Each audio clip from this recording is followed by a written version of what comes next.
तो हेलो प्यारे साथियों, स्वागत है आपका हमारे यूट्यूब चैनल में।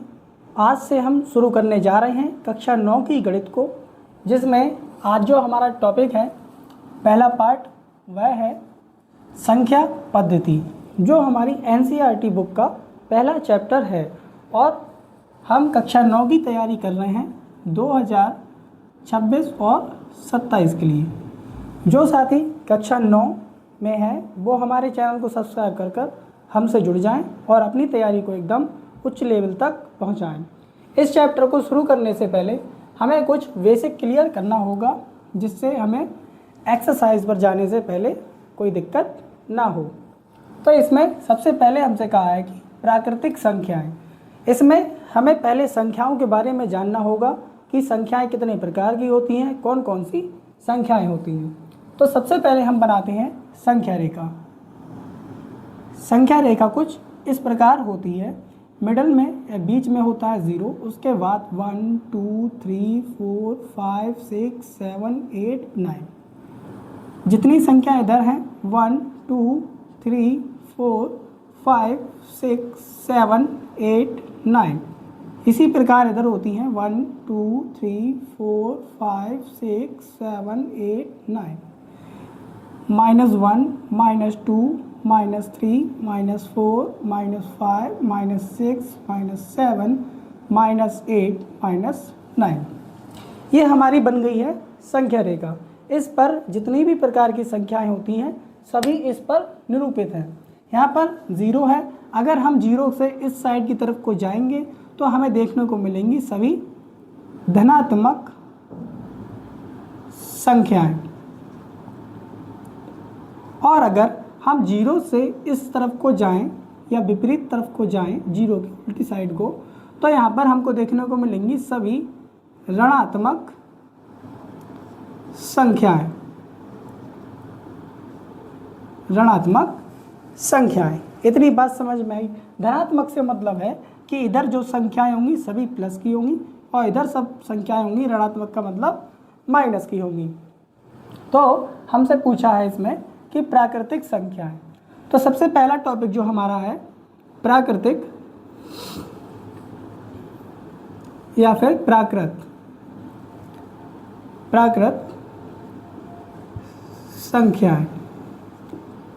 प्राकृतिक संख्याएं होती हैं 1 से लेकर के 9 तक। 1 से लेकर के 9 तक, 1 से 9 तक की जितने भी अंक होते हैं वो हमारी कहलाती हैं प्राकृतिक संख्याएं। अगला टॉपिक है पूर्ण संख्याएं।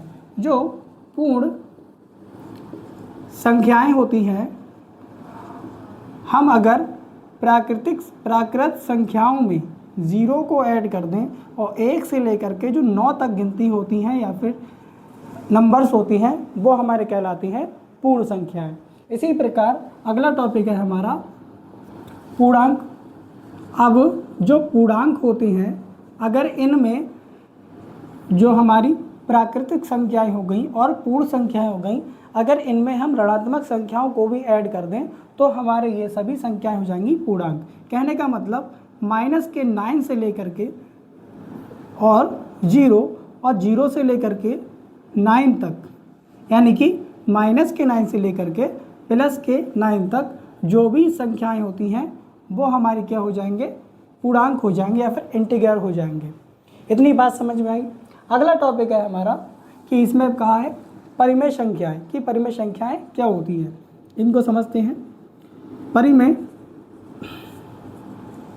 संख्याएं, जो हमारी परिमेय संख्याएं होती हैं वह अंश बटे हर में होती हैं, और जो क्यू का मान होता है या फिर हर का मान होता है वो कभी भी 0 नहीं होता है। तो इसको परिभाषा में लिखेंगे, वे संख्याएं जो P/Q के रूप में होती हैं, परिमेय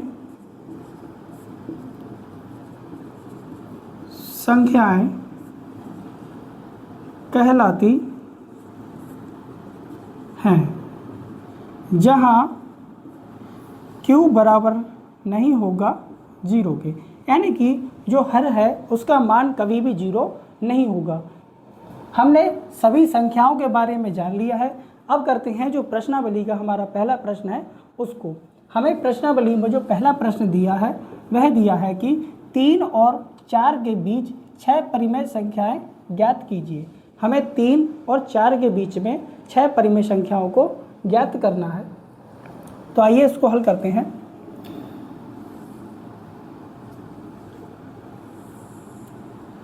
इस तरफ से हल करता हूं मैं। प्रश्न 1 हमसे कहा है 3 और 4 के बीच। 3 को हम मान लेते हैं a बराबर आ जाएगा 3, और जो 4 है उसको मान लेते हैं v बराबर 4। और हमसे कितनी परिमेय संख्याएं पूछी हैं इसमें? 6 परिमेय संख्याएं पूछी है, यानी कि जो n का मान आ जाएगा वह आ जाएगा 6। अब एक परिमेय संख्याओं को फॉर्मूला होता है ज्ञात करने का, परिमेय संख्या बराबर a plus v minus a upon n plus 1, ये होता है फॉर्मूला। और यहाँ पर b के इसमें गुणा में जो भी हमें परिमेय संख्या ज्ञात करनी होती है, जितने नंबर वाली कि नंबर 1, नंबर 2, नंबर 3, हम उसकी मल्टीप्लाई यानी कि गुणा करा देते हैं अंश में। ये हमारा होता है एक फॉर्मूला जिससे हम परिमेय संख्याओं को ज्ञात करेंगे। तो आइए पहली संख्या निकालते हैं। यहाँ निकालते हैं प्रथम परिमेय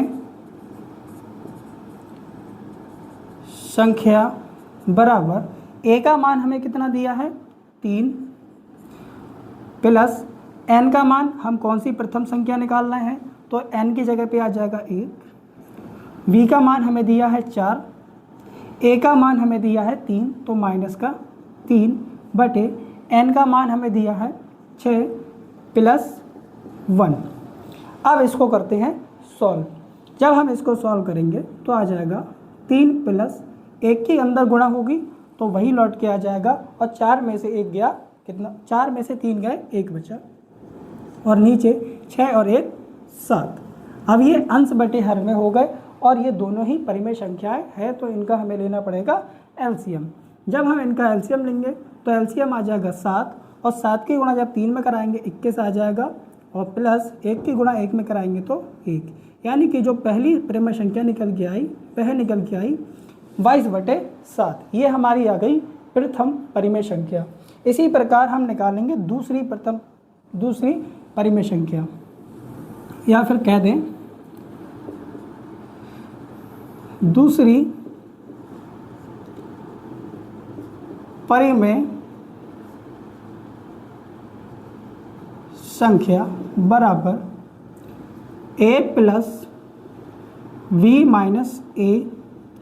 हम दूसरी निकाल रहे हैं तो गुणा कराएंगे 2 से और बटे n प्लस 1। इसको सॉल्व करते हैं।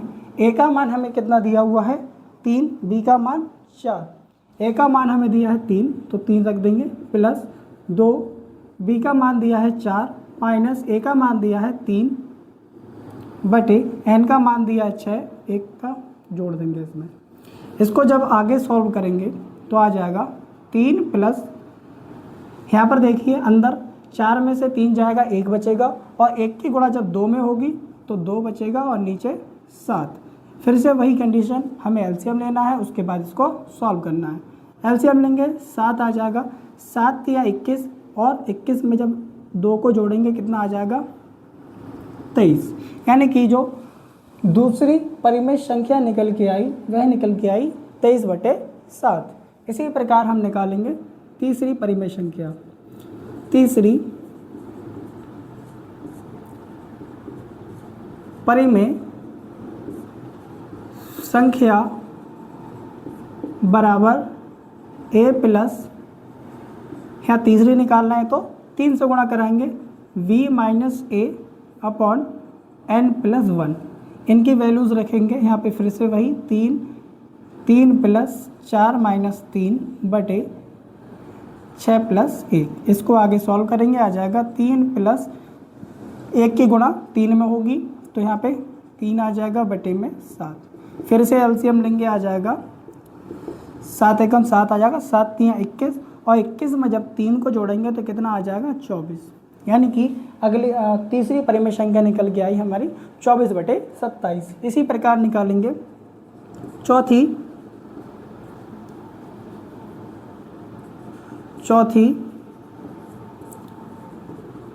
परिमेय संख्या बराबर a प्लस 4 गुणे v माइनस ए अपॉन n प्लस 1। इनके मान रखेंगे, यहाँ आ जाएगा a का मान 3 प्लस 4 गुणा 4 माइनस 3 बटे 6 प्लस 1। आगे बढ़ेंगे, 3 प्लस 4 में से 3 गया 1 बचा, 1 की गुणा 4 में होगी 4 ही आ जाएगा बटे में 7। फिर से एलसीएम लेंगे, यहाँ निकल के आ जाएगा 7 और 7 की गुणा 3 में कराएंगे, आ जाएगा 21 और 4 की गुणा 1 में होगी तो 4 एकम 4 और जब 4 को हम 21 में जोड़ेंगे तो आ जाएगा हमारा 25। यानी कि जो चौथी परिमेय संख्या निकल के आई वह निकल के आई 25 बटे 7। इसी प्रकार निकालेंगे पाँचवीं परिमेय संख्या। पाँचवीं परिमेय संख्या बराबर a plus b minus A upon n plus 1। इसको आगे सॉल्व करेंगे, आ जाएगा 3 प्लस 5 गुणा में 4 माइनस 3 बटे 6 प्लस 1। आगे सॉल्व करेंगे, आ जाएगा 3 प्लस 5 बटे 7। यहाँ पर फिर से एलसीएम लेंगे, आगे आ जाएगा 7 और इधर आगे कराएंगे 7 3 21, 21 में 5 को जोड़ेंगे आ जाएगा 26। यानी कि जो हमारी पाँचवीं परिमेय संख्या निकल के आई वह निकल के आई 26 बटे 7। ठीक इसी प्रकार निकालेंगे छठी परिमेय संख्याओं को। तो जो छठी परिमेय संख्या निकल के आ जाएगी, छठी परिमेय संख्या बराबर, मैं यहाँ पर इसको डायरेक्ट कर रहा हूँ, यहाँ आ जाएगा 3 प्लस 6 बटे 7 बराबर आ जाएगा 7। 7 3 21, 21 में जब 6 को जोड़ेंगे आ जाएगा 27। यानी कि जो छठी परिमेय संख्या निकल के आई वह निकल के आई 27 बटे 7। और इस सवाल में हमसे यही पूछा था कि कितनी परिमेय संख्याएँ, 6 परिमेय संख्याएँ ज्ञात कीजिए, किस 3 के और 4 के बीच की। तो ये 3 के और 4 के बीच की 6 परिमेय संख्याएँ निकल आई हैं। इस सवाल को हम करेंगे नेक्स्ट वीडियो में। आशा करते हैं लेक्चर अच्छा लगा होगा। अगर लेक्चर अच्छा लगा है तो इसे लाइक और कमेंट और शेयर करना ना भूलें। धन्यवाद।